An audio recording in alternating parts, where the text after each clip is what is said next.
Hello bachcho, let us read this given question. So the given question says that if all the metals were made of electrically neutral particles such as proton, then what will happen? देखिए हमें बोला जा रहा है अगर दुनिया में सारी चीजें न्यूट्रल पार्टिकल्स से बनी रही।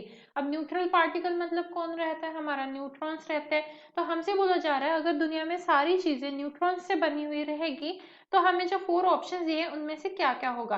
तो देखिए सबसे पहला ऑप्शन पढ़ते हैं, there would be no force of friction. तो ये सही है। अगर न्यूट्रल रही पूरी दुनिया, जो पूरी मैटर्स है इस दुनिया में प्रेजेंट, वो अगर न्यूट्रॉन से बने रहे तो फ्रिक्शनल फोर्स नहीं रहेगा। अब there would be no tension in the string, ये भी बात सही है। It would not be possible to sit on the chair, ये भी सही है। और फोर्थ ऑप्शन हमसे बोल रहा है the earth could not move around the sun, ये गलत है। अगर न्यूट्रॉन से बनी हुई भी रही चीजें तो भी अर्थ मूव करेगी। क्यों? इसके हम रीजन देखते हैं। देखो सबसे पहले डी ऑप्शन गलत क्यों है वो देख लेते हैं। तो अगर न्यूट्रॉन, कोई भी न्यूट्रॉन है वो अगर फोर्स एग्जर्ट कर रहा है तो ये भले ही हमारा अनचार्ज पार्टिकल है, इसके पास चार्जेस नहीं है, बट न्यूट्रॉन हैज मास, और जहां पे मास रहेगा वहां पे ग्रेविटेशनल फोर्स तो रहेगा ही। तो इसीलिए भले ही इसके पास ग्रेविटेशनल फोर्स, ओके, सो भले ही इसके पास चार्ज नहीं है बट इसके पास मास है, इसीलिए यहाँ पे ग्रेविटेशनल फोर्स रहेगा। और अगर ग्रेविटेशनल फोर्स रहेगा तो अर्थ इजीली सन के अराउंड मूव कर सकती है। तो ये हमारा ऑप्शन डी जो है वो गलत आ जाता है, जो हमें बोल रहा है कि अगर दुनिया में सब कुछ न्यूट्रॉन से बना हुआ रहा तो earth could not move around the sun. This is totally wrong, क्योंकि न्यूट्रॉन से बना हुआ रहा तो भी न्यूट्रॉन्स के पास होता है मास, और जहां पे भी मास होता है वहां पे ग्रेविटेशनल फोर्स होता ही है। एंड इसीलिए ग्रेविटेशनल फोर्स रहेगा, इसीलिए जो अर्थ है वो सन के अराउंड इजीली मूव हो पाएगी। अब बात करते हैं ए, बी एंड सी ऑप्शंस के बारे में, जो हमने बोला है कि करेक्ट ऑप्शन है।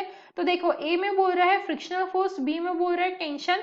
तो यस, यहाँ पे देखिए फ्रिक्शनल फोर्स और टेंशन ये दोनों के लिए क्या चाहिए रहता है? फ्रिक्शनल फोर्स एंड टेंशन, ये दोनों फोर्सेस की अगर हम बात करें तो ये कब क्रिएट होंगे?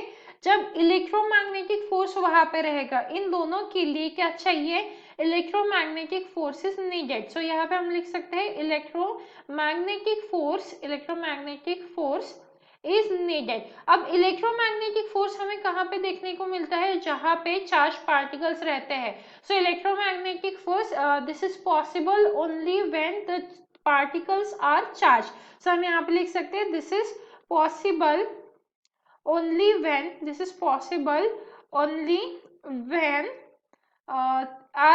जो particles है वो चार्ज रहे। So only when particles are charged, ठीक है। तो जब पार्टिकल्स हमारे चार्ज रहेंगे तभी क्या रहेगा? हमारा इलेक्ट्रोमैग्नेटिक फोर्स रहेगा, एंड जहां पे इलेक्ट्रोमैग्नेटिक फोर्स रहेगा वहां पे फ्रिक्शनल फोर्स एंड टेंशन रहेंगे। अब बात करेंगे न्यूट्रॉन्स की, तो वो तो न्यूट्रल होता है, इसीलिए अगर सारी दुनिया में न्यूट्रॉन्स रहेंगे तो जो फ्रिक्शनल फोर्स है वो हमें देखने के लिए नहीं मिलेगा, साथ ही साथ जो हमारा टेंशन है इन द स्ट्रिंग वो भी नहीं रहेगा।